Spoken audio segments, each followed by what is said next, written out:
ꯗꯤꯄꯥꯔꯠꯃꯦꯟꯒꯤ ꯃꯔꯨꯑꯣꯏꯕ ꯑꯣꯐꯤꯁꯔꯁꯤꯡ ꯑꯗꯒꯤ ꯍꯥꯌꯔ ꯑꯣꯊꯣꯔꯤꯇꯤꯁꯤꯡꯅ ꯉꯁꯥꯏꯒꯤ ꯍꯥꯏꯔꯤꯕ ꯁ꯭ꯀꯤꯝꯁꯤ ꯏꯝꯄ꯭ꯂꯤꯃꯦꯟ ꯇꯧꯕ ꯃꯇꯝꯗ ꯌꯥꯝꯅ ꯉꯁꯥꯏꯒꯤ ꯃꯑꯣꯡ ꯃꯔꯤꯟ ꯇꯥꯗꯕ ꯉꯁꯥꯏꯒꯤ ꯏꯃꯨꯡ ꯃꯅꯨꯡꯒꯤ ꯃꯤꯑꯣꯏ ꯍꯥꯞꯆꯤꯟꯕ ꯑꯗꯒꯤ ꯂꯧꯃꯤ ꯅꯠꯇꯕ ꯂꯧꯃꯤ ꯁꯥꯕ ꯀꯥꯡꯕꯨ ꯑꯗꯒꯤ ꯑꯣꯐꯤꯁꯦꯜꯁꯤꯡ ꯑꯗꯒꯤ ꯉꯁꯥꯏꯒꯤ ꯌꯥꯏꯇꯣꯡ ꯐꯝꯗꯣꯡꯕꯁꯤꯡꯁꯤꯅ ꯍꯥꯏꯔꯤꯕ ꯁꯦꯟꯐꯝꯁꯤꯡ ꯑꯁꯦ ꯃꯈꯣꯏ ꯃꯌꯥꯝ ꯆꯪꯗꯨꯅ ꯉꯁꯥꯏꯒꯤ ꯁꯥꯌꯦꯟ ꯉꯥꯌꯦꯟꯅꯗꯅ ꯂꯩꯔꯦ ꯑꯦꯒ꯭ꯔꯤꯀꯜꯆꯔ ꯗꯤꯄꯥꯔꯠꯃꯦꯟꯗ ꯃꯁꯥꯃꯛ ꯊꯕꯛ ꯇꯧꯔꯤꯕ ꯁ꯭ꯇꯥꯐꯃꯛ ꯃꯁꯥꯃꯛ ꯕꯦꯅꯤꯐꯤꯁꯔꯤ ꯂꯤꯁꯇ ꯌꯥꯎꯔꯦ ꯑꯗꯨꯒ ꯃꯥꯒꯤ ꯏꯃꯨꯡ ꯃꯅꯨꯡꯁꯤꯅ ꯃꯥꯒꯤ ꯏꯃꯨꯡ ꯃꯅꯨꯡꯁꯤ ꯄꯨꯟꯅ ꯏꯃꯨꯡ ꯃꯅꯨꯡꯁꯤꯅ ꯃꯥꯒꯤ ꯀꯩꯅꯣꯁꯤ ꯁ꯭ꯀꯤꯝꯁꯤ ꯇꯣꯉꯥꯟ ꯇꯣꯉꯥꯟꯕ ꯀꯝꯄꯣꯅꯦꯟꯁꯤꯡꯗ ꯁꯤꯌꯔ 12 ꯂꯧꯊꯣꯛꯑꯝꯃꯦ ꯑꯗꯨꯒ ꯉꯁꯥꯏꯒꯤ ꯑꯦꯒ꯭ꯔꯤꯀꯜꯆꯔ ꯗꯤꯄꯥꯔꯠꯃꯦꯟꯅ PMKSY ꯍꯥꯏꯅ ꯁ꯭ꯀꯤꯝ ꯑꯃꯈꯛ ꯑꯩꯈꯣꯏꯒꯤ ꯁꯦꯟꯇꯔ ꯁ꯭ꯄꯣꯟꯁꯔ ꯁ꯭ꯀꯤꯝꯅꯤ ꯁ꯭ꯀꯤꯝꯁꯤꯒꯤ ꯃꯇꯥꯡꯗ ꯑꯩꯅ RTI ꯑꯃꯈꯛ ꯊꯥꯖꯩꯀꯣ ꯊꯥꯔꯤꯕ RTIꯁꯤ ꯃꯥꯒꯤ ꯄꯦꯔꯦꯠꯁꯤ 2018ꯗꯒꯤꯅ 2022 ꯐꯥꯎꯕꯒꯤ ꯄꯦꯔꯦꯠꯅꯤ ꯍꯥꯏꯔꯤꯕ RTI ꯊꯥꯕꯁꯤꯗ ꯉꯁꯥꯏꯒꯤ ꯐꯪꯂꯛꯏꯕ ꯏꯟꯐꯣꯔꯃꯦꯁꯟꯁꯤꯡ ꯍꯥꯏꯇꯥꯔꯦꯀꯣ ꯐꯪꯂꯛꯏꯕ ꯏꯟꯐꯣꯔꯃꯦꯁꯟꯁꯤꯡꯁꯤꯗ ꯉꯁꯥꯏꯒꯤ ꯍꯥꯏꯔꯤꯕ ꯆꯍꯤ 4ꯁꯤꯒꯤ ꯉꯁꯥꯏꯒꯤ ꯃꯈꯣꯏꯅ ꯁꯤꯖꯤꯟꯅꯈꯤꯕꯒꯤ ꯑꯩꯅ ꯐꯪꯖꯕ ꯗꯣꯀꯨꯃꯦꯟꯗ ꯃꯈꯣꯏꯅ ꯄꯤꯔꯛꯄꯗ 180 crores ꯁꯤ ꯐꯪꯉꯦ ꯃꯈꯣꯏꯅ ꯁꯤꯖꯤꯟꯅꯈꯤꯕꯒꯤ ꯆꯍꯤ 4ꯁꯤꯗ ꯍꯥꯏꯔꯤꯕ ꯁꯨꯞꯅꯇꯒꯤ PMKSY ꯍꯥꯏꯔꯤꯕ ꯁ꯭ꯀꯤꯝꯁꯤꯗ 180 crores something ꯁꯤ ꯃꯈꯣꯏꯅ ꯁꯤꯖꯤꯟꯅꯈ꯭ꯔꯦ ꯑꯗꯨꯕꯨ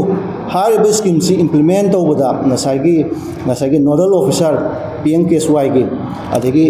ꯗꯤꯄꯥꯔꯠꯃꯦꯟꯒꯤ ꯃꯔꯨꯑꯣꯏꯕ ꯑꯣꯐꯤꯁꯔꯁꯤꯡ ꯑꯗꯒꯤ ꯍꯥꯌꯔ ꯑꯣꯊꯣꯔꯤꯇꯤꯁꯤꯡꯅ ꯉꯁꯥꯏꯒꯤ ꯍꯥꯏꯔꯤꯕ ꯁ꯭ꯀꯤꯝꯁꯤ ꯏꯝꯄ꯭ꯂꯤꯃꯦꯟ ꯇꯧꯕ ꯃꯇꯝꯗ ꯌꯥꯝꯅ ꯉꯁꯥꯏꯒꯤ ꯃꯑꯣꯡ ꯃꯔꯤꯟ ꯇꯥꯗꯕ ꯉꯁꯥꯏꯒꯤ ꯏꯃꯨꯡ ꯃꯅꯨꯡꯒꯤ ꯃꯤꯑꯣꯏ ꯍꯥꯞꯆꯤꯟꯕ ꯑꯗꯒꯤ ꯄꯣꯂꯤꯇꯤꯀꯦꯜ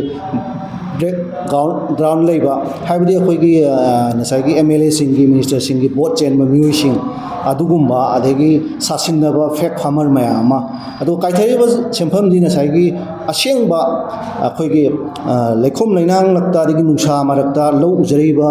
ꯂꯧꯃꯤꯁꯤꯡꯒꯤꯗꯃꯛꯇ ꯀꯥꯏꯊꯔꯛꯏꯕ ꯁꯦꯟꯐꯝꯁꯤꯡꯁꯦ ꯂꯧꯃꯤ ꯅꯠꯇꯕ ꯂꯧꯃꯤ ꯁꯥꯕ ꯀꯥꯡꯕꯨ ꯑꯗꯒꯤ ꯑꯣꯐꯤꯁꯦꯜꯁꯤꯡ ꯑꯗꯒꯤ ꯉꯁꯥꯏꯒꯤ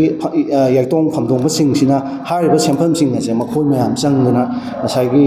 ꯁꯥꯌꯦꯟ ꯉꯥꯌꯦꯟꯅꯗꯅ ꯂꯩꯔꯦ ꯍꯥꯏꯕꯒꯤ ꯆꯞ ꯆꯥꯕ ꯏꯕꯤꯗꯦꯟꯁ ꯄ꯭ꯔꯨꯐ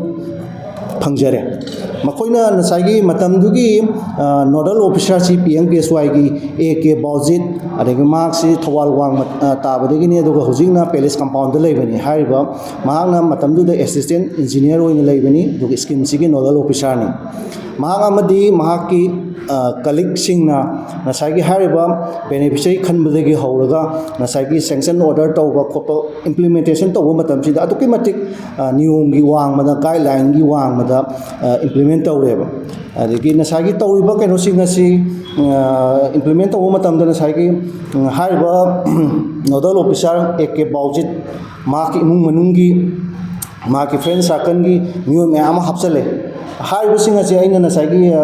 ꯗꯣꯀꯨꯃꯦꯟ ꯑꯃ ꯄꯤꯖꯔꯤꯕꯗꯣ ꯑꯗ ꯑꯦꯅꯦꯛꯁꯔ 6A ꯂꯣꯏꯅꯃꯛ ꯑꯩꯅ ꯇꯦꯕꯜ ꯇꯧꯔꯒ ꯁꯦꯝꯖꯔꯕꯅꯤꯀꯣ ꯁꯤꯗ ꯂꯣꯏꯅ ꯃꯥꯒꯤ ꯗꯤꯇꯦꯜꯁ ꯂꯣꯏ ꯌꯥꯎꯔꯦ ꯑꯗꯒꯤ ꯁꯝꯅ ꯈꯔ ꯄꯟꯖꯔꯕꯗꯀꯣ ꯉꯁꯥꯏꯒꯤ ꯈꯜꯂꯤꯕ ꯕꯦꯅꯤꯐꯤꯁꯔꯤꯁꯦ ꯕꯦꯅꯤꯐꯤꯁꯔꯤ ꯃꯁꯥꯅ ꯃꯥꯁꯤ ꯕꯦꯅꯤꯐꯤꯁꯔꯤꯅꯤꯁꯦ ꯈꯪꯖꯗꯕ ꯕꯦꯅꯤꯐꯤꯁꯔꯤ ꯃꯌꯥꯝ ꯌꯥꯎꯋꯦ ꯃꯔꯝꯗꯤ ꯑꯩ ꯏꯁꯥꯅ ꯉꯁꯥꯏꯒꯤ ꯕꯦꯅꯤꯐꯤꯁꯔꯤꯁꯤꯡꯁꯦ ꯑꯩꯅ ꯈꯔ ꯎꯅꯖꯕ ꯆꯠꯆꯔꯨꯏꯕ ꯆꯠꯆꯔꯨꯕ ꯃꯇꯝꯗ ꯉꯁꯥꯏꯒꯤ ꯍꯥꯏꯔꯤꯕ ꯕꯦꯅꯤꯐꯤꯁꯔꯤꯁꯤꯅ ꯍꯥꯏꯔꯤꯕ PMKSYꯒꯤ ꯁ꯭ꯀꯤꯝꯁꯤꯒꯤ ꯑꯩ ꯕꯦꯅꯤꯐꯤꯁꯔꯤꯅꯤ ꯍꯥꯏꯕꯁꯦ ꯃꯁꯥ ꯈꯪꯉꯝꯗꯦꯕ ꯑꯩꯅ ꯃꯨꯟꯅ ꯊꯤꯒꯠꯆꯔꯀꯥꯟꯗ ꯀꯃꯥꯏꯅ ꯇꯧꯕꯅꯣ ꯍꯥꯏꯔꯒ ꯑꯩꯒꯤ ꯏꯀꯨꯕꯣꯛꯅ ꯍꯥꯞꯆꯤꯜꯂꯝꯕꯅꯤ ꯑꯩꯒꯤ ꯅꯨꯄꯤꯒꯤ ꯃꯆꯦꯅ ꯍꯥꯞꯆꯤꯜꯂꯝꯕꯅꯤ ꯍꯥꯏꯗꯅ ꯍꯥꯏꯔꯛꯄ ꯉꯥꯛꯇꯅꯤ ꯍꯥꯏꯔꯛꯏꯕꯁꯤ ꯈꯨꯗꯛꯇ ꯅꯠꯇꯦꯀꯣ ꯃꯥ ꯏꯃꯨꯡ ꯃꯅꯨꯡꯒ ꯄꯥꯎ ꯐꯥꯎꯅꯔꯕ ꯃꯇꯨꯡꯗ ꯉꯥꯛꯇꯅꯦꯕ ꯁꯤꯒꯨꯝꯕ ꯕꯦꯅꯤꯐꯤꯁꯔꯤ ꯀꯩꯅꯣ ꯃꯌꯥꯝ ꯑꯃ ꯐꯦꯛ ꯃꯌꯥꯝ ꯑꯃ ꯌꯥꯎꯔꯦꯕ ꯍꯥꯏꯕꯗꯤ ꯐꯦꯛ ꯐꯥꯔꯃꯔ ꯒꯣꯁ ꯐꯥꯔꯃꯔ ꯍꯥꯏꯇꯥꯔꯦꯀꯣ ꯁꯤꯒꯨꯝꯕ ꯃꯌꯥꯝ ꯌꯥꯎꯔꯦꯕ ꯑꯗꯒꯤ ꯑꯦꯒ꯭ꯔꯤꯀꯜꯆꯔ ꯗꯤꯄꯥꯔꯠꯃꯦꯟꯗ ꯃꯁꯥꯃꯛ ꯊꯕꯛ ꯇꯧꯔꯤꯕ ꯁ꯭ꯇꯥꯐꯃꯛ ꯃꯁꯥꯃꯛ ꯕꯦꯅꯤꯐꯤꯁꯔꯤ ꯂꯤꯁꯇ ꯌꯥꯎꯔꯦ ꯑꯗꯨꯒ ꯃꯥꯒꯤ ꯏꯃꯨꯡ ꯃꯅꯨꯡꯁꯤꯅ ꯃꯥꯒꯤ ꯏꯃꯨꯡ ꯃꯅꯨꯡꯁꯤ ꯄꯨꯟꯅ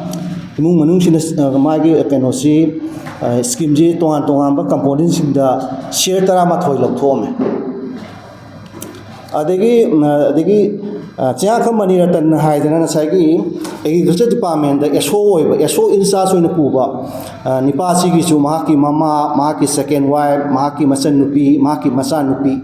ꯍꯥꯏꯔꯤꯕꯁꯤꯗ ꯃꯍꯥꯛꯀꯤ ꯏꯃꯨꯡꯗ ꯃꯤꯑꯣꯏ 4ꯁꯤꯗ ꯁꯤꯌꯔ 6 ꯂꯧꯊꯣꯛꯂꯝꯃꯤ ꯍꯥꯏꯔꯤꯕ ꯁ꯭ꯀꯤꯝꯁꯤ ꯉꯁꯥꯏꯒꯤ ꯑꯩꯈꯣꯏꯒꯤ ꯆꯦꯛ ꯗꯥꯝ ꯑꯦꯟ ꯂꯥꯏꯟ ꯆꯦꯅꯦꯜ ꯍꯥꯏꯗꯅ ꯉꯁꯥꯏꯒꯤ ꯍꯥꯏꯔꯤꯕ ꯁ꯭ꯀꯤꯝꯁꯤꯗ ꯉꯁꯥꯏꯒꯤ ꯂꯧꯐꯝꯁꯤꯗ irrigation system je phanabidamta construction ama semgadabane semgadaba construction si dana sagi lakh manga ne ba moina subsidy oina government na beneficiary amamda piri singse adubu hariba beneficiary amamda piri ba lakh manga se na sagi asengba lawmi da pigadabagi mahutta imung manungi mioi singsida hanjan repeatedly isalakanda na saina mokhogi senda lambi oidna leireba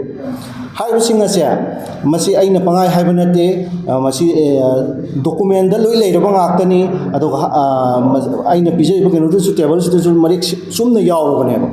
अदो हाइबा नसाइगी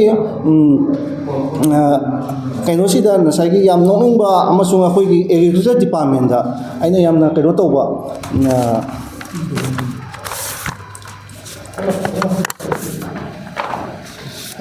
agriculture department से अखोई पुचेल सेंब है पुचेल सेंब staff यावे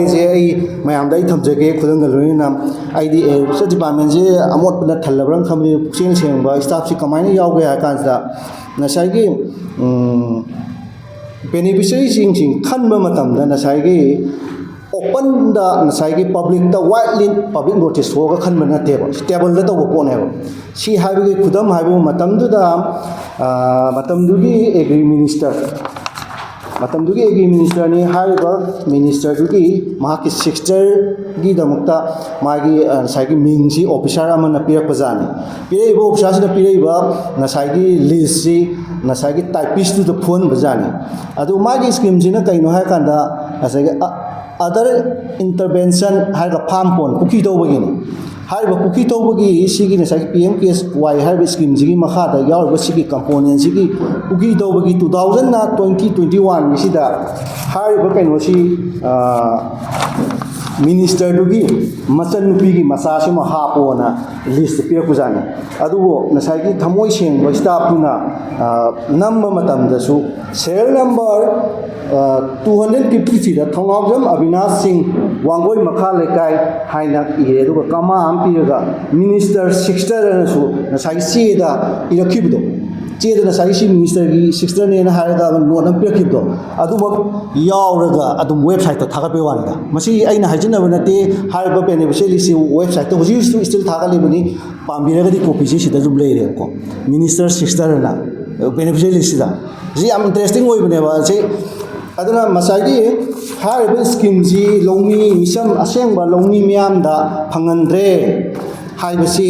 नसाइगी आइना पिजरिबा agriculture department दा staff ओइरिबा अदेगी staff ओइबसिंग इमुंग मनुंग मोइ 12 13 लौरिबा 5 तरुक लौरिबा अदेगी nodal officer की family ma'am लौरिबा सिंगसिना अदेगी याइतोम फमदोंबसिंग इमुंग मनुंग यावसलिबिसिना नसाइगी लौमी सिंगी दमक्ता India government थादरइबा कइनो सिंग से असुक यांग्रबा सही मरी सिदा 180 crore समथिंग थादरइबसे असि करी कानब फंगीबगेबा 180 crore से पिखरबा अखोइगी लौफम सिदा थादर इसिंगसे असेंग लौमीददि अमता फंगद्रेबा लौमी सासिनबा अदेगी याइतोम फमदोंबसिंगसिना लोइना येनादना लेरेबा अदुना ngasi थादरइबा सेंफम सिंग असि एग्रीकल्चर डिपार्टमेंट ने हुजिसि पाइखलिसि स्कीम 13 नि खले आई वखलको 13 सि सुमनादगी स्कीम अमदा 1 सही मैदा 180 crore सिजिनगरदि अतोप स्कीम सिदि क्याम थादरमने अदुना सागी एग्रीकल्चर डिपार्टमेंट पाइबा मिसिंग अदेगी डायरेक्टर पाइबा अदेगी स्कीम इंचार्ज पाइबा सिंगसिदि अतुकी मतिक मखोइगी सेंदांगम ओइदना लैरेबा अदुबो मणिपुर की अखोइगी लमदमसी दा चनबी अमोइना नसागी अरानबा सरकार की ऑफिसर सिंग अरानबा तौबा खोटपा खुदिमक नसागी माई माई संगठिनरगा कंखटपा अदुगा लोसनना थंबा मखोइ मथक्ता एक्शन लौदबा सि अदुम लिसांग सिना ngasi फावगा दुम चथरकना लाई।